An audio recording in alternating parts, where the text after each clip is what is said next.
பிப்ரவரி மாதம் பகுதியான நிலையிலும் மூணாறில் குளிரின் நிலை தொடர்கிறது. பனிப்பொழிவு அதிகாலையில் அதிக அளவு உள்ளன.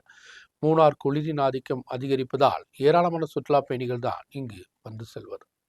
பிப்ரவரி மாதம் பகுதியான நிலையிலும் மூணாறில் பனிப்பொழிவு தொடர்கிறது. மூணாறில் தற்பொழுது குளிரின் தாக்கம் அதிகம். டிசம்பர் மாதம் முதல்தான் மூணாறில் பனிப்பொழிவு ஆரம்பிக்கும். சில தினங்களில் வெப்பநிலை பூஜ்ஜியத்தையும் வந்தடையும். மூணாறில் சில இடங்களில் காலையில் பனிப்பொழிவு ஏற்படுவது குளிருக்கு காரணம். சாதாரணமாக ஜனவரி கடைசி வாரமாகும் போது மூணாறில் குளிர் இல்லாத நிலைக்கு மாறும். ஆனால் இந்த முறை காலநிலை மாற்றத்தின் காரணமாக மூணாறில் தற்பொழுதும் பனிப்பொழிவு நடைபெறுகிறது.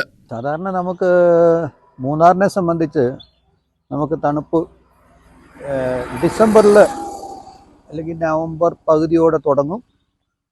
നമുക്കത് കഴിഞ്ഞ് കഴിഞ്ഞാൽ ഒരു ജനുവരി പകുതിയോടെയെങ്കിലും തണുപ്പ് തീരണം. അതിനിടയ്ക്ക് ഒരു 1-2 പ്രാവശ്യം മൈനസിലേക്ക് എത്തും. അതാണ് സാധാരണ പതിവ്. പക്ഷേ ഈ വർഷം ഇപ്പോൾ ഫെബ്രുവരി ആയിട്ട് പോലും തണുപ്പ് കുറയുന്നില്ല. അതായത് കഴിഞ്ഞ 3-ാം തീയതി, അതായത് ഫെബ്രുവരി 3-ാം തീയതിക്ക് ശേഷം ഇന്നേ വരെ തണുപ്പ് കൂടിക്കൊണ്ടിരിക്കുകയാണ്. ബിലോ 5 ആണ്. ഇന്ന് രാവിലെ കൂടെ 2 ഡിഗ്രിയാണ്. ഇന്നലെ 2 ഡിഗ്രി, മിനിഞ്ഞാന്ന് 4 ഡിഗ്രി. അപ്പോൾ തണുപ്പ് എന്താണെന്ന് അറിയത്തില്ല. വളരെ ഒരു മാറ്റമാണ്. ഇതിപ്പോൾ ഞാൻ പലരോട് ചോദിച്ചു കഴിഞ്ഞപ്പോൾ ഈ ഫോറിനേഴ്സ് വരുന്നവരോടൊക്കെ ഞാൻ ചോദിച്ചു കഴിഞ്ഞപ്പോൾ അവർ പറയുന്നൊരു ഭാഗത അവിടെ ഇത് തന്നെയാണെന്ന് പറഞ്ഞു. സമയം കഴിഞ്ഞിട്ടും വീണ്ടും തണുപ്പ് നിലനിൽക്കുന്ന ഒരു പ്രതിഭാസമാണ്. பனிப்பொழிவை கண்டு சுற்றுலா பயணிகள் சந்தோஷத்தில் ஆழ்ந்துள்ளனர். Our beautiful climate in Munnar, very cool in the morning, then soon warms up.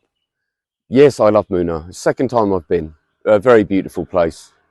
It's a place you can't miss. Really, it really is one of the top places in India. பகல் நேரங்களில் வெப்பத்தின் தாக்குதல் அதிகரிக்கிறது என்றாலும் மாலை நேரங்களுக்கு மேலாக மூணாறில் குளிரின் தாக்கம் அதிகரிக்கிறது. டிசம்பர் ஜனவரி மாதங்களை ஒப்பிடும்போது மூணாருக்கு வரக்கூடிய சுற்றுலா பயணிகளின் எண்ணிக்கை குறைந்துள்ளன. தேர்வு நடைபெறுவதன் காரணமாகத்தான் மார்ச் மாதம் பொதுவாகவே மூணாருக்கு சுற்றுலா பயணிகளின் வரவு குறைவாக இருக்கும். அதற்கு பின்புள்ள விடுமுறை நாட்களில் தான் மூணாருக்கு அதிக அளவு சுற்றுலா பயணிகள் வந்து செல்வார்கள். தற்பொழுது காலநிலை மாற்றத்தின் காரணமாக மூணாறில் உள்ள பனிப்பொழிவு சுற்றுலா பயணிகளுக்கு ஒரு விருந்தாக அமைந்துள்ளது. நியூஸ் பீரோ மூணார்.